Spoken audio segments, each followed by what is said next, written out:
નમસ્કાર ખેડૂત મિત્રો, તમારું સ્વાગત છે આપણા યુટ્યુબ ચેનલ શ્રીરામ એગ્રો પર। મિત્રો, ખેતરમાં પાક સાથે સૌથી મોટો શત્રુ હોય છે નીંદણ। જો સમયસર નીંદણનું નિયંત્રણ ન કરવામાં આવે તો પાકનું ઉત્પાદન 30થી 40% સુધી ઘટી શકે છે। આ વિડીયોમાં આપણે જાણીશું ખેતરમાં નીંદણ નિયંત્રણ કરવાની સરળ અને અસરકારક રીતો। સૌપ્રથમ સમજીએ કે નીંદણ શું છે। પાક સાથે ખેતરમાં આપોઆપ ઉગતા અનાવશ્યક છોડને નીંદણ કહેવાય છે।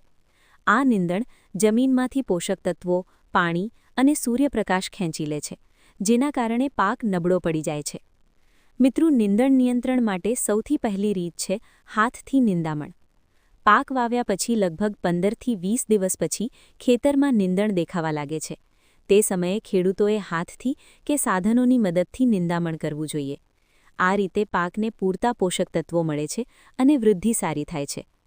બીજી મહત્વની રીત છે કલ્ટિવેટર અથવા ખુરપીથી નિંદામણ। આ પદ્ધતિમાં જમીન હલકી ખોદાઈ જાય છે અને નીંદણ બહાર આવી જાય છે। આ પદ્ધતિ ખાસ કરીને કપાસ, મગ, મગફળી અને મકાઈ જેવા પાકમાં ખૂબ ઉપયોગી છે। ત્રીજી રીત છે મલ્ચિંગ પદ્ધતિ। મલ્ચિંગમાં જમીન ઉપર સૂકા પાન, ઘાસ કે પ્લાસ્ટિક મલ્ચ પાથરવામાં આવે છે। આથી નીંદણ ઓછું ઉગે છે અને જમીનમાં ભેજ પણ ટકી રહે છે। મિત્રો, ચોથી મહત્વની રીત છે રાસાયણિક નીંદણનાશક દવાઓ। આ પદ્ધતિમાં ખેડૂતોએ યોગ્ય પાક પ્રમાણે યોગ્ય દવા પસંદ કરવી જોઈએ। ઉદાહરણ તરીકે, કેટલાક ખેડૂત પેન્ડિમેથાલિન જેવી દવા વાપરે છે, જે વાવણી પછી જમીનમાં છાંટવામાં આવે છે અને નીંદણ ઉગતા અટકાવે છે। પરંતુ મિત્રો, દવાઓનો ઉપયોગ કરતી વખતે હંમેશા કૃષિ નિષ્ણાતની સલાહ લેવી જરૂરી છે।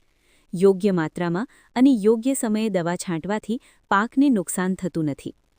એક મહત્વની વાત એ પણ છે કે ખેતરની સમયસર ખેડાણ અને સફાઈ કરવાથી પણ નીંદણનું પ્રમાણ ઘણું ઓછું થાય છે। મિત્રો, જો તમે આ સરળ પદ્ધતિઓ અપનાવો તો ખેતરમાં નીંદણ ઓછું રહેશે અને પાકનું ઉત્પાદન પણ વધશે।